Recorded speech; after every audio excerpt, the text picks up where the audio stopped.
Hi friends, Raji's കിച്ചൻ്റെ പുതിയൊരു വീഡിയോയിലേക്ക് സ്വാഗതം. ഇന്ന് നമുക്ക് നല്ല സോഫ്റ്റ് മിൽക്ക് ബൺ ഉണ്ടാക്കിയാലോ. നമുക്ക് വീട്ടിലുള്ള ചേരുവകൾ കൊണ്ട് തന്നെ ഉണ്ടാക്കാൻ പറ്റുന്നതാണ്. അപ്പോൾ നമുക്ക് നേരെ വീഡിയോയിലേക്ക് പോവാം.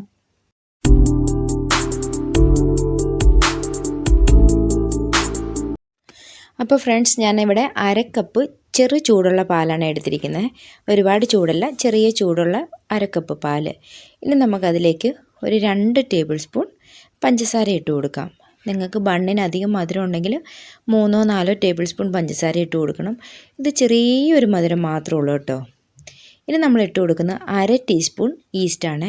ഒരുപാട് ഈസ്റ്റ് നമ്മൾ ചേർക്കുന്നില്ല, 1/2 ടീസ്പൂൺ ഈസ്റ്റ് മാത്രമാണ്. നമുക്ക് നല്ലവണ്ണം ഒന്ന് മിക്സ് ചെയ്ത് കൊടുക്കാം. നല്ലവണ്ണം തന്നെ മിക്സ് ചെയ്ത് കൊടുത്തതിന് ശേഷം നമുക്കൊരു 10 മിനിറ്റ് നമുക്കൊന്ന് റെസ്റ്റ് ചെയ്യാൻ വെക്കണം. അപ്പോൾ നമുക്കത് മിക്സ് ചെയ്തിട്ട് 10 മിനിറ്റ് കഴിഞ്ഞിട്ട് കാണാം കേട്ടോ. ഇപ്പോൾ ഇത് കണ്ടില്ലേ, 10 മിനിറ്റിന് ശേഷം നമുക്ക് ഈസ്റ്റൊക്കെ നല്ല ആക്റ്റീവായിട്ട് തന്നെ കിട്ടിയിട്ടുണ്ട്. ഇനി നമുക്ക് മൈദ എടുക്കാം. അതിന് വേണ്ടിയിട്ട് ഞാനൊരു 1/4 കപ്പ് മൈദ എടുത്തിട്ടുണ്ട്. 1/4 ഏകദേശം 1.5 കപ്പോളം മൈദ എടുത്തിട്ടുണ്ട് കേട്ടോ. ഞാൻ അതിന് ശേഷം കുറച്ചുകൂടെ ഞാൻ ഇട്ട് കൊടുത്തിട്ടുണ്ടായിരുന്നു. അപ്പോൾ 1.5 കപ്പ് മൈദ നമ്മൾ എടുത്തിട്ടുണ്ട്. പിന്നെ 1/2 കപ്പ് പാൽപ്പൊടി. നമ്മൾ മിൽക്ക് ബണ്ണാണ് ഉണ്ടാക്കുന്നത്, അതുകൊണ്ട് തന്നെ 1/2 കപ്പ് പാൽപ്പൊടി കൂടി എടുത്തിട്ടുണ്ട്. ഇനി ഒരു ആവശ്യത്തിന് മാത്രം ഉപ്പ്, കുറച്ച് ഉപ്പ് ഇട്ട് കൊടുത്തിട്ടുള്ളൂ. അപ്പോൾ നിങ്ങൾക്ക് ആവശ്യത്തിന് ഉപ്പിട്ട് കൊടുക്കാം. പിന്നെ ഞാൻ എടുത്തിട്ട് 1/2 ടേബിൾ സ്പൂൺ നെയ്യാണ് കേട്ടോ. ബട്ടർ ഉള്ളവർ ബട്ടർ യൂസ് ചെയ്യാം, അതല്ല ബട്ടർ ഇല്ലെന്നുണ്ടെങ്കിൽ നെയ്യ് യൂസ് ചെയ്യാം കേട്ടോ. അപ്പോൾ ഞാനിവിടെ നെയ്യാണ് എടുത്തിരിക്കുന്നത്. ഇതെല്ലാം കൂടി നല്ലവണ്ണം ഒന്ന് മിക്സ് ചെയ്യാം. കൈ കൊണ്ട് തന്നെ നല്ലവണ്ണം മിക്സ് ചെയ്യാം. അപ്പോൾ നമ്മൾ ആദ്യം തന്നെ ഇതുപോലെ കൈ കൊണ്ട് നല്ലവണ്ണം മിക്സ് ചെയ്യണം കേട്ടോ. കാരണം ആ ബട്ടറെങ്കിൽ ബട്ടർ അല്ലെന്നുണ്ടെങ്കിൽ നെയ്യെങ്കിൽ നെയ്യ്, അത് ഇട്ടതിന് ശേഷം മാവിൻ്റെ എല്ലാ ഭാഗത്തേക്കും നമുക്ക് നല്ലവണ്ണം കൈ കൊണ്ട് ഒന്ന് മിക്സ് ചെയ്ത് കൊടുക്കണം. അതിന് ശേഷം മാത്രമേ നമ്മൾ കലക്കി വെച്ചിരിക്കുന്ന ഈസ്റ്റിൻ്റെ ആ ഒരു വെള്ളം ഉണ്ടല്ലോ, അത് ഇതിനകത്തേക്ക് ഒഴിക്കാൻ പാടുള്ളൂ. അപ്പോൾ ഇപ്പോൾ നമ്മൾ നല്ലവണ്ണം കൈ കൊണ്ട് മിക്സ് ചെയ്തെടുത്തിട്ടുണ്ട്. ഇനി നമ്മൾ ആക്ടിവേറ്റ് ചെയ്ത് വെച്ചിരിക്കുന്ന ഈസ്റ്റിൻ്റെ ആ ഒരു പാനി ഉണ്ടല്ലോ, അത് ഇതിനകത്തേക്ക് നമ്മൾ ഒഴിച്ചു കൊടുത്ത് മാവ് നല്ലവണ്ണം ഒന്ന് കുഴച്ചെടുക്കാവേ. അഥവാ കുറച്ച് വെള്ളം കൂടി പോയെന്നുണ്ടെങ്കിൽ കുഴപ്പമില്ല, കുറേശ്ശെ മൈദ ഇട്ട് കൊടുത്ത് നല്ലവണ്ണം കുഴച്ചാൽ മാത്രമേ ഇങ്ങനെ കിട്ടത്തുള്ളൂ. അല്ലെന്നുണ്ടെങ്കിൽ വളരെ സ്റ്റിക്കി ആയിട്ട് തന്നെ ആയിരിക്കും ഇരിക്കുന്നത് കേട്ടോ. അപ്പോൾ നല്ലവണ്ണം കുഴച്ചെടുക്കണം. അപ്പോൾ നമ്മളിവിടെ അത്യാവശ്യം നല്ല രീതിയിൽ തന്നെ കുഴച്ചെടുത്തിട്ടുണ്ട്. നിങ്ങൾക്ക് വെള്ളം കുറഞ്ഞു പോയെന്നുണ്ടെങ്കിൽ കുറച്ച് ചൂടുവെള്ളമോ അല്ല ചെറു ചൂടുള്ള പാലോ ഇട്ട് കുഴച്ചെടുക്കാവുന്നതാണ്. ഇപ്പോൾ നമ്മളിത് കുറച്ച് എണ്ണ കൂടി മുകളിൽ അപ്ലൈ ചെയ്ത് കൊടുത്തതിന് ശേഷം ഞാനൊരു പ്ലാസ്റ്റിക് കവർ വെച്ചിട്ട് ഇവിടെ കവർ ചെയ്ത് കൊടുക്കുന്നുണ്ട്. കാരണം വരുന്നതല്ല, ഇവിടെ നല്ല തണുപ്പാണ്.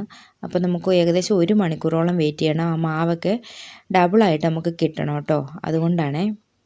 അപ്പോൾ ഞാൻ ഏകദേശം 3/4 മണിക്കൂറായിട്ട്, 3/4 ഒരു അരമണിക്കൂർ കഴിഞ്ഞതിന് ശേഷവും മാവ് ഇതുപോലെ തന്നെയായിരുന്നു, കാരണം തണുപ്പ് കാരണം. പിന്നെ ഞാൻ ചെറിയ ചൂടുവെള്ളം ഉണ്ടല്ലോ, ചൂടുവെള്ളത്തിൻ്റെ മുകളിൽ ഈ പാത്രം എടുത്ത് വെച്ച്, അതായത് വെള്ളം മുട്ടാത്ത രീതിയിൽ ചൂടുവെള്ളത്തിൻ്റെ മുകളിൽ വെച്ച് അങ്ങനെ സെറ്റായി കിട്ടിയതാണിത് കേട്ടോ. ഏകദേശം ഇപ്പോൾ ഡബിൾ സൈസിൽ തന്നെ നമുക്ക് കിട്ടിയിട്ടുണ്ട് കേട്ടോ. നല്ല സോഫ്റ്റായിട്ട് തന്നെ കിട്ടിയിട്ടുണ്ട്. കാരണം ഇവിടെ നല്ല തണുപ്പ്, അതുകൊണ്ടാണ് ഞാൻ അങ്ങനെ ഒരു ഇത് ചെയ്തത് കേട്ടോ.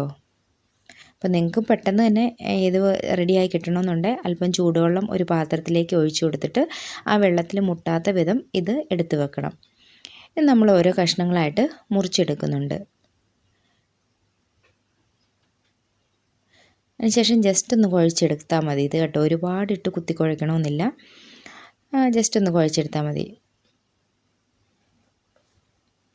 അപ്പോൾ നമുക്ക് ഓരോ കഷ്ണങ്ങളായിട്ട് ഇത് മുറിച്ചെടുത്തതിന് ശേഷം നമുക്ക് ബണ്ണിൻ്റെ ആ ഒരു ആകൃതി ഉണ്ടല്ലോ, ആ ഒരു ആകൃതിയിൽ നമുക്ക് ബോൾസ് ഉണ്ടാക്കി കൊടുക്കാം. ഇതുപോലെ ബാക്കിലേക്ക് മടക്കി കണ്ടില്ലേ, ഈ ഒരു രീതിയിൽ നമുക്ക്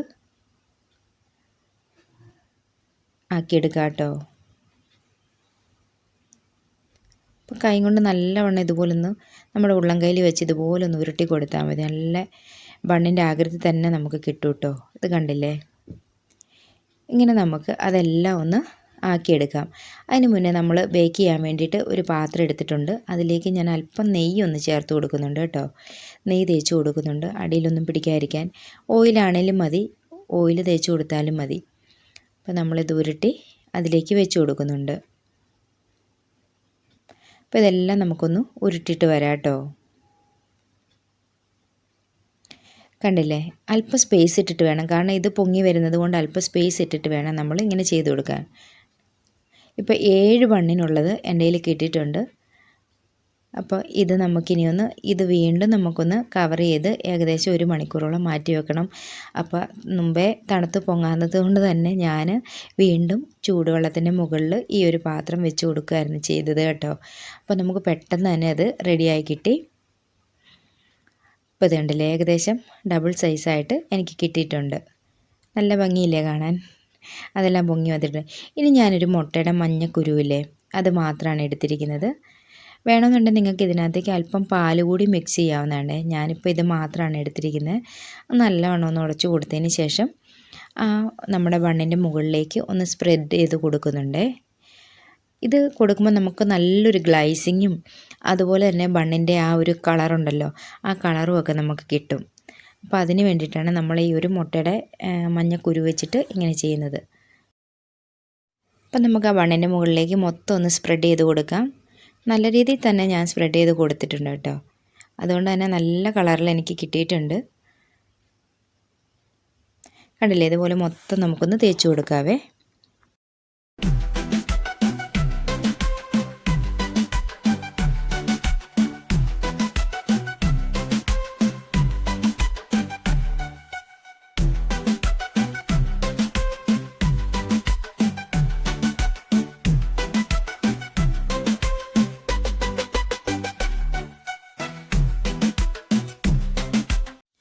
അപ്പം നമ്മൾ എല്ലാ ബണ്ണിലും ഇതുപോലെ ആ മുട്ടയുടെ മഞ്ഞക്കുരു തേച്ച് കൊടുത്തിട്ടുണ്ട്. ഇനി നമുക്ക് ബേക്ക് ചെയ്യാൻ വേണ്ടിയിട്ട് കൊണ്ടുവെക്കാം കേട്ടോ. ഇതിപ്പോൾ നമ്മൾ ഓവനകത്തോ ഒന്നുമല്ല നമ്മൾ വെക്കുന്നത്, സാധാ ഇതുപോലെ ഒരു അടുപ്പിൽ വെച്ചിട്ടാണ് നമ്മൾ വേവിച്ചെടുക്കുന്നത്. അപ്പോൾ ഇത് കണ്ടില്ലേ, ഒരു പാത്രം ഞാൻ അടുപ്പിൽ വെച്ചിട്ട് ഒരു വയർ സ്റ്റാൻഡ് വെച്ച് കൊടുത്തിട്ടുണ്ട്. അതിൻ്റെ മുകളിലേക്ക് ഞാൻ വെച്ച് കൊടുത്തിട്ടുണ്ട്. കണ്ടില്ലേ, ഇതുപോലെ വെച്ച് കൊടുത്തതിന് ശേഷം നമുക്ക് മൂടി വെച്ച് വേവിച്ചെടുക്കാം. അപ്പോൾ ലോ ഫ്ലെയിമിൽ വെച്ചിട്ട് വേണം മൂടി വെക്കാനായിട്ട്. നിങ്ങളിങ്ങനെ വെക്കുമ്പം ഗ്യാസിൻ്റെ മുകളിൽ ഒരു പഴയ പാൻ എന്തെങ്കിലും വെച്ചിട്ട് മാത്രമേ ഇങ്ങനെ വെച്ച് കൊടുക്കാവുള്ളൂ കേട്ടോ. അല്ലെന്നുണ്ടെങ്കിൽ നമ്മുടെ ബണ്ണൊക്കെ പെട്ടെന്ന് കരിഞ്ഞു പോകാൻ സാധ്യതയുണ്ട്. അപ്പം ഞാൻ അങ്ങനെയാണ് വെച്ച് കൊടുത്തിരിക്കുന്നത്. അത് നിങ്ങൾ പ്രത്യേകം ശ്രദ്ധിക്കണം. പിന്നെ ലോ ഫ്ലെയിം ആയിരിക്കണം. ഇപ്പോൾ ഏകദേശം ഒരു 40-45 മിനിറ്റ് എടുത്ത് എനിക്കിതാ കണ്ടില്ലേ, നമ്മുടെ ബണ്ണൊക്കെ നല്ല സെറ്റായിട്ട് തന്നെ കിട്ടിയിട്ടുണ്ട്. നമുക്ക് വേണമെന്നുണ്ടെങ്കിൽ ഒന്ന് കുത്തി നോക്കാം, പക്ഷേ അതിൻ്റെ ആവശ്യമില്ല. എന്നാലും ഞാൻ ജസ്റ്റ് ഒന്ന് കുത്തി നോക്കിയിട്ടുണ്ട്, വെന്തോ ഇല്ലയോ എന്ന് അറിയണമല്ലോ. അപ്പം ഞാൻ എന്തായാലും കുത്തി നോക്കി, നല്ല പെർഫെക്റ്റായിട്ട് തന്നെ കിട്ടിയിട്ടുണ്ട്. അപ്പോൾ നമ്മുടെ ബണ്ണ് ഞാൻ പ്രതീക്ഷിച്ചതിലപ്പുറം എനിക്ക് നല്ല പെർഫെക്റ്റായിട്ട് തന്നെ കിട്ടി. നല്ല ടേസ്റ്റുമായിരുന്നു. അപ്പോൾ എന്തായാലും നിങ്ങൾ ഉണ്ടാക്കി നോക്കണം. പെട്ടെന്ന് നമുക്ക് വീട്ടിലുള്ള ചേരുവകൾ കൊണ്ട് മാത്രം പെട്ടെന്ന് ഉണ്ടാക്കിയെടുക്കാൻ പറ്റുന്നതല്ലേ. അപ്പോൾ എന്തായാലും നിങ്ങൾ കുട്ടികൾക്കൊക്കെ ഉണ്ടാക്കി കൊടുക്കണം. നല്ല സോഫ്റ്റ് ബണ്ണ് കേട്ടോ. ഇത് കണ്ടില്ലേ, നല്ല ഗ്ലൈസിങ്. ആ മുട്ടയുടെ മഞ്ഞയൊക്കെ തേച്ചപ്പോൾ കണ്ടില്ലേ, നല്ല ഗ്ലൈസിങ് ആയിട്ട് ഇരിപ്പുണ്ട്. ഇതിൻ്റെ മുകളിൽ ചെറു ചൂടോടുകൂടി വേണമെന്നുണ്ടെങ്കിൽ നമുക്ക് ബട്ടർ അപ്ലൈ ചെയ്യാം. പക്ഷേ എനിക്ക് അതിൻ്റെ ആവശ്യം വന്നില്ല. ഓൾറെഡി നല്ല രീതിയിൽ തന്നെയാണ് ഇരുന്നത് കേട്ടോ. അപ്പം ഇതാണ് ഇന്നത്തെ എൻ്റെ വീഡിയോ. എൻ്റെ വീഡിയോ ഇഷ്ടപ്പെട്ടുവെങ്കിൽ ലൈക്ക് ചെയ്യാനും ഷെയർ ചെയ്യാനും കമൻറ്റ് ചെയ്യാനും മറക്കരുത്. അതുപോലെ തന്നെ സബ്സ്ക്രൈബ് ചെയ്യാത്ത കൂട്ടുകാരാണെന്നുണ്ടെങ്കിൽ ഒന്ന് സബ്സ്ക്രൈബ് ചെയ്തേക്കണേ. അപ്പോൾ രാത്രിയിലാണ് ഞാൻ ഈ ബണ്ണ് ഉണ്ടാക്കി വെച്ചത്.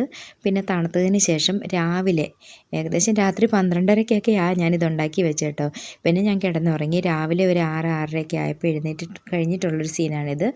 അപ്പം അത് തണുത്ത് കഴിഞ്ഞെടുക്കുന്നതാണ് എപ്പോഴും നല്ലത്. കാരണം എന്താണെന്ന് വെച്ചാൽ അതിൻ്റെ ഉള്ളൊക്കെ നല്ല രീതിയിൽ കിട്ടണമെന്നുണ്ടെങ്കിൽ തണുത്ത് കഴിഞ്ഞെടുക്കുന്നതാണ് നല്ലത് കേട്ടോ. അപ്പോൾ ഇത് കണ്ടില്ലേ, തണുത്ത് കഴിഞ്ഞതിന് ശേഷമാണ് ഞാനിത് എടുക്കുന്നത്. ഒരു സ്പാച്ചില വെച്ച് ചുറ്റിനും ഒന്ന് കുത്തി കൊടുത്തതിന് ശേഷം ഇതാ കണ്ടില്ല, നല്ല പെർഫെക്റ്റായിട്ട് തന്നെ കിട്ടിയിട്ടുണ്ട്. കണ്ടില്ലേ, എന്ത് രസമല്ലേ. ഇങ്ങനെയൊക്കെ ഉണ്ടാക്കി നമുക്ക് പെർഫെക്റ്റായിട്ട് കിട്ടുമ്പോൾ നമുക്ക് എന്തൊരു ഹാപ്പിനെസ് അല്ലേ. ഞാൻ ഭയങ്കര ഹാപ്പി ആയിരുന്നു. ഇതിൻ്റെ ബാക്ക് കണ്ടില്ലേ, നല്ല പെർഫെക്റ്റായിട്ട് തന്നെ കിട്ടിയിട്ടുണ്ട് കേട്ടോ. അപ്പം ഇത്രേ ഉള്ളൂ ഇന്നത്തെ വീഡിയോ. എന്തായാലും നിങ്ങളുടെ സപ്പോർട്ട് നമുക്ക് വേണം. കട്ടയ്ക്കൊന്ന് സപ്പോർട്ട് ചെയ്തേക്കണേ. വീഡിയോയിൽ കാണിച്ചിട്ട് എനിക്കങ്ങോട്ട് മതിയാവണില്ല. ഇനി നമുക്കിതൊന്ന് മുറിച്ച് കാണിക്കാം കേട്ടോ. കണ്ടോ, എന്ത് രസമാണെന്ന് നോക്കി അടർന്നു വരുന്ന കാണാൻ. കണ്ടില്ല, അതിനുള്ളൊക്കെ നല്ല രീതി. എനിക്ക് തോന്നുന്നു കടയിൽ നിന്ന് മേടിക്കുന്നതിനെ കഴിഞ്ഞാൽ നല്ല ടേസ്റ്റ് ആയിരുന്നു കേട്ടോ. നമുക്ക് കറിയുടെ കൂടെ കൂട്ടി കഴിക്കാനും അതെല്ലാം മധുരം വെച്ച് ഇങ്ങനെ തന്നെ കഴിക്കാനാണെന്നുണ്ടെങ്കിൽ കുറച്ച് മധുരം കൂടി നിങ്ങൾ ഇട്ട് കൊടുക്കണം. ഞാനിതിപ്പോൾ 2 ടേബിൾ സ്പൂൺ പഞ്ചസാര മാത്രമല്ലേ ഇട്ടിട്ടുള്ളൂ.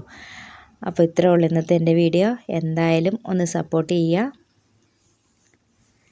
അപ്പോൾ മറ്റൊരു വീഡിയോ ആയിട്ട് വരുമ്പോഴേക്കും എല്ലാവർക്കും താങ്ക്സ് ഫോർ വാച്ചിങ്. ടാറ്റാ.